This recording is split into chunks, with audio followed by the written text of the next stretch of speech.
Hi, I'm John Wilkinson with Premier Lighting and Controls, and today's Tech Talk is going to be about considerations when dimming LED light sources. And I'm going to be talking about dimming drivers by eldoLED, an Acuity company. I had a recent job dimming fixtures in a high school auditorium. We used a spec grade downlight, fixture had a brand name driver, the driver dimmed to 1%, and when the system was installed, the customer wasn't happy because he felt that the dimming was insufficient for the application. And that's one of the concerns about dimming LED versus incandescent lamps. We have two different ways to evaluate dimming. A light meter will typically measure an incandescent or even a fluorescent lamp, and we'll get a numerical calculation.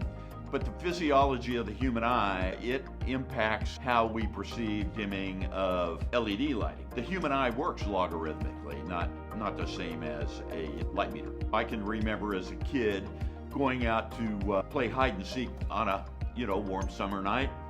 We were outside with the neighborhood kids. There's a full moon, not a cloud in the sky, and somebody invariably will say, gee, it is so bright out here you could read a newspaper. Well, what we have is, youth. There's ultimate light uniformity from the moon, and then even though we have low light levels, the physiology of the eye, the pupil enlarges to let in more light for the low-level light receptors. And even though we only have a tenth of a foot candle, we can see very well. And this is perceived light, unlike measured light. Now let me demonstrate. I have a graph from the IES, and this graph shows the relationship between measured light and perceived light as measured by the human eye.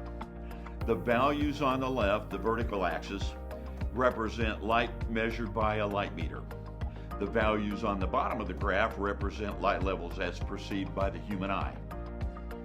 You can see the curved white line in the graph, and that's the logarithmic way the eye perceives those light levels. And from the chart, if you look, you'll see that dimming to 10% is perceived as 30% light output. Dimming to 1% is perceived as 10% light output. And dimming to 1/10 of 1% is perceived as 1% light output. Now let me demonstrate.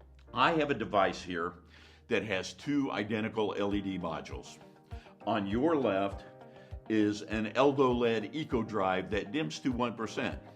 On your right is an eldoLED Solo Drive that dims to 1/10 of 1%.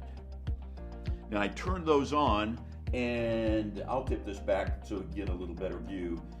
And I have a well-known manufacturer of a wall box dimmer that will dim both of these products.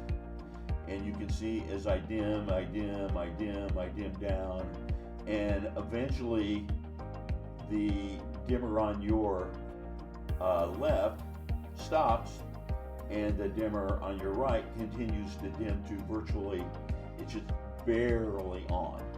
And that's the difference between 1% and 1/10 of 1%. And by the way, the technologies of these devices, they operate on 0 to 10 volt, DMX, or Dolly protocols. So if you have projects, applications like high school auditoriums, church sanctuaries, theaters, conference rooms, remember the Solo Drive by Acuity's eldoLED, because that will get you to that 1/10 of 1% or dim to dark.